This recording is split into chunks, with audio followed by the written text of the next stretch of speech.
Good morning po. Happy Saturday sa ating lahat. Narito ang pinakahuling balita tungkol lagay ng panahon ngayong araw na ito, January 13, 2024 at sa mga susunod pang mga araw.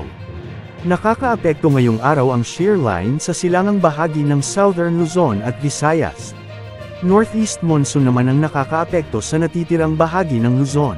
Magiging maulap na may mahinang mga pag-ulan ang mararanasan sa mga lalawigan ng Batanes, Cagayan, Isabela, Quirino, Nueva Vizcaya, Apayao, Kalinga, at Aurora habang bahagyang maulap hanggang sa maulap na kalangitan na may pulupulong mahinang mga pag-ulan sa Mountain Province, Ifugao, Abra, Benguet, Ilocos Norte, Ilocos Sur, La Union at Pangasinan sanhi ng northeast monsoon.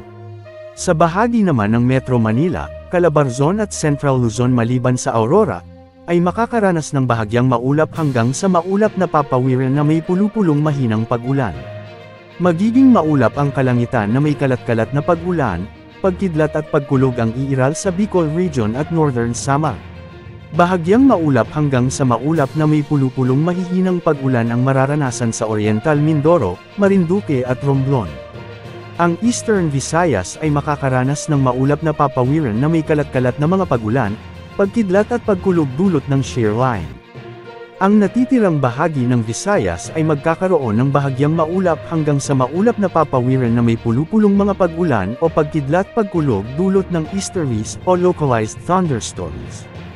Ang Palawan, kasama ang Kalayaan Islands, at ang Occidental Mindoro ay magkakaroon ng bahagyang maulap hanggang sa maulap na papawiran na may pulupulong mahihinang mga pag-ulan dulot ng amihan.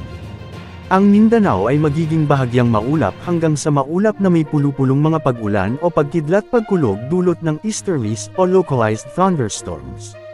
Posible ang pagbaha o pagguho ng lupa tuwing may malalakas na ulan dulot mga severe thunderstorms. Para sa mga kababayan naman nating mga manlalayag at mangingisda, may gale warning naman dahil sa northeast monsoon.